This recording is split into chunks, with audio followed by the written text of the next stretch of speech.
Hello students, good morning to all of you. आइए चलिए unit 12 parallel lines start करते हैं और ये आज फिनिश भी हो जाएगी। बहुत इजी एक्सरसाइज है, इसको भी ये भी बहुत इजी एक्सरसाइज है, समझिएगा इसको ध्यान से। सबसे पहली बात हम लोग जान लेते हैं कि पैरेलल लाइंस असल में होती क्या है।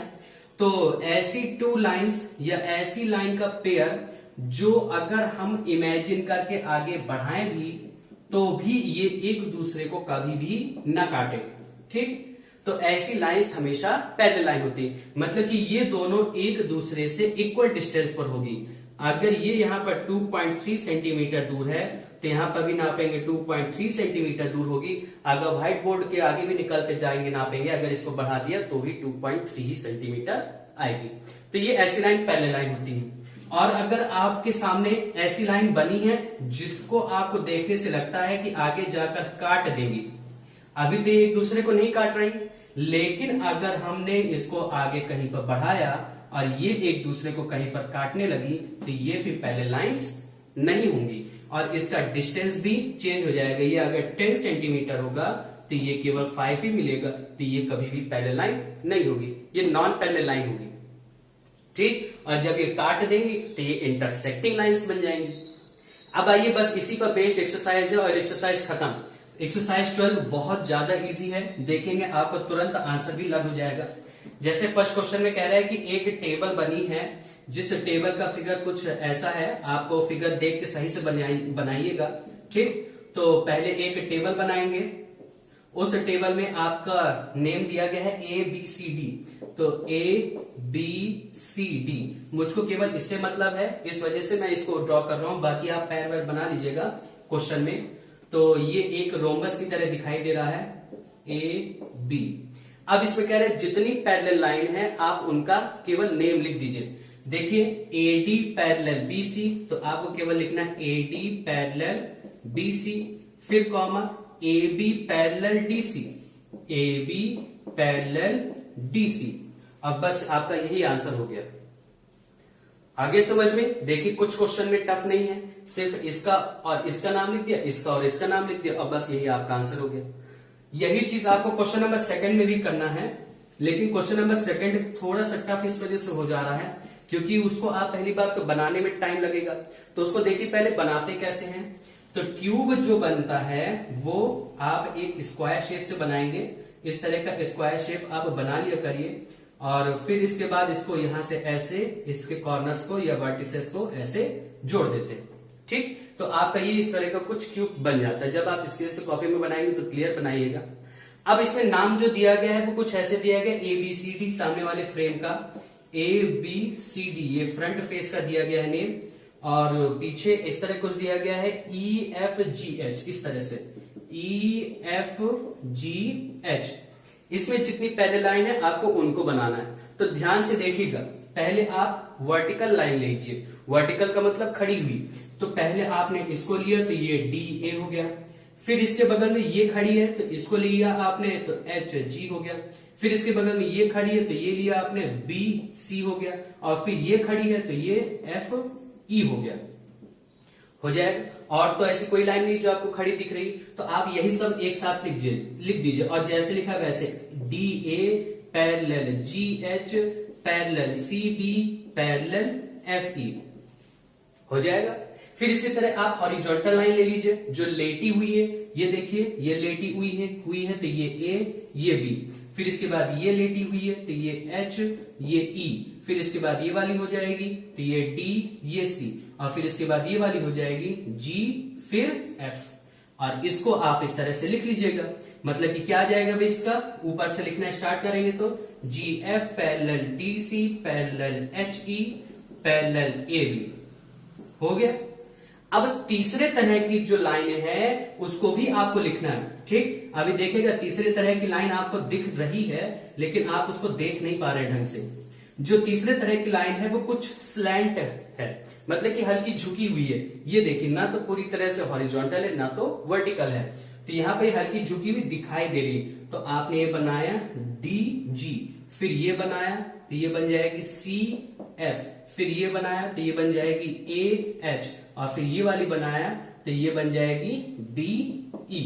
ये देखिए ये चारों झुकी हुई है, तो इनको अलग से लिख लिया। इसी तरह से आपको फेयर कॉपी में कर लेना है, और इसका आंसर क्या आ जाएगा यहां से, D G parallel C F parallel A H parallel BE, और आपका यही आंसर हो जाएगा। आगे सबको समझ में। इसी तरह आप क्वेश्चन नंबर 3 में भी आपको इसी तरह से आइडेंटिफाई करना है। उसमें भी आपको पैरेलल लाइन बतानी है कि कौन कौन सी लाइन पैरेलल लाइन है। तो उसमें भी कोई 2 क्वेश्चंस या 1 क्वेश्चंस देख लीजिए। जैसे 3rd नंबर तो आप कर लेंगे, मैं ये क्वेश्चन नंबर 4th बता देता हूं। ये आपका क्वेश्चन नंबर 3rd का 4th नंबर देख लीजिए। ये फिगर बना है, इस शेप का आपको नेम पता होना चाहिए। तो इसमें देखिए पहले कितनी साइड है, 1 2 3 4 5 6 साइड वाले जो शेप होता है उसको हेक्सागोन कहते हैं। हेक्स का मतलब सी, गॉन का मतलब साइड। तो यहाँ पर हेक्सागोन में 6 साइड हो गए, इससे इसका नेम बना दिया गया है। ठीक, तो इसके बारे में आगे पॉलीगॉन चैप्टर 5th है, वहां पर अच्छे से पढ़ लेंगे, तब तक के लिए अभी रहने दीजिए। तो यहाँ पर अब इसका नेम लिखा है जैसे PQRLM, तो यहाँ पर PQR फिर SLM या LM हो गया। अब इसके बाद इसमें पैरेलल लाइन बतानी है, तो ये वाली लाइन देखिए, ये वाली लाइन देखिए, तो क्या हो जाएगी, एक parallel line SR parallel MP, ये हो जाएगा।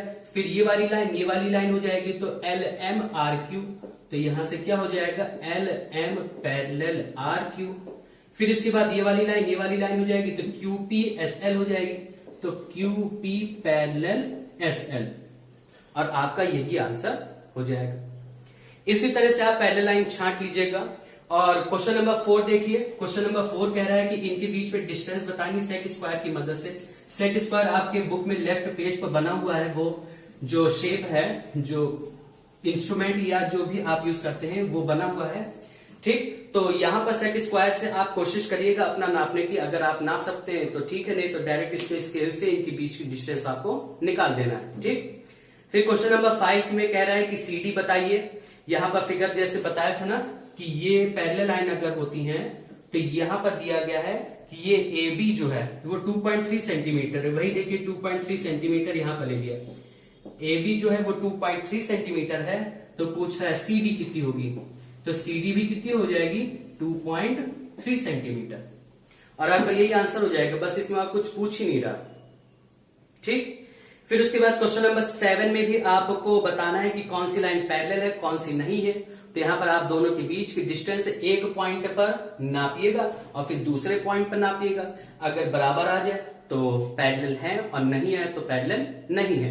जैसे क्वेश्चन नंबर 2 में आपका ऐसे कुछ फिगर बना है ना, तो ये ऑटोमेटिकली देख के लग रहा है कि पैरेलल नहीं है। कैसे, पहले आप यहां से लेकर यहां तक आप पहले डिस्टेंस नाप लीजिएगा, इसके सिर्फ यहां से यहां तक नाप लीजिएगा। ये मान लिया आ रही होगी 12 सेंटीमीटर, ये मान लिया यहां पर आ रही है 7 सेंटीमीटर, तो बराबर नहीं, मतलब कि ये नॉन पैरेलल लाइन हो जाएंगी। ठीक, फिर लास्ट क्वेश्चन इसका देख लीजिए, ट्रू फॉल्स। कह रहे हैं कि 2 लाइन पैरेलल जो होती हैं अगर उनको आगे बढ़ाया जाए तो कभी नहीं मिलती, तो हाँ पहला ट्रू हो जाएगा, क्योंकि वो कभी नहीं मिलती, ये पैरेलल लाइन की खासियत होती। फिर दूसरे नंबर पर कह रहा है कि 2 पैरेलल लाइन हर एक जगह एक दूसरे से बराबर दूरी पर होती है, ये भी पैरेलल लाइन की प्रॉपर्टी, इस वजह से भी ट्रू हो जाएगा। फिर 3rd नंबर में कह रहा है कि अगर 2 लाइन एक दूसरे को नहीं काट रही हैं तो मतलब कि वो पैरेलल हैं। मतलब कि एक लाइन ऐसे है और एक लाइन ऐसे है, ये कहां काट रही है, एक दूसरे को टच नहीं कर रही, लेकिन क्या ये पैरेलल है, नहीं है ना पैरेलल, तो इस वजह से इसका आंसर नो हो जाएगा। ऐसा नहीं है कि वो जब तक ना काटे तब तक पैरेलल नहीं होती, वो अगर बढ़ाने पर नहीं कट रही हो तब पैरेलल मानी जाएंगी, नहीं तो ऐसे नहीं, तो इस वजह से 3rd फॉल्स हो जाएगा। फिर दूसरा भी यही चीज कह रहा है कि अगर 2 रे हैं, दोनों एक दूसरे को नहीं कट कर रही, मतलब कि रे, इस बार ये वाला फिगर बन जाएगा। पिछली बार लाइन सेगमेंट था तो उसको पिछले चैप्टर में बताया था ना कि 2 एंड पॉइंट होते हैं, तो यहां से आपका क्लियर हो गया। तो मतलब कि पहले दोनों ट्रू हैं और बाद के दोनों फॉल्स हैं, और यहीं से आपकी यूनिट 12 फिनिश होती है। तो आपका वर्क यही है कि आपको अपनी फेयर कॉपी में यूनिट 12 भी अब कंप्लीट कर लेना है।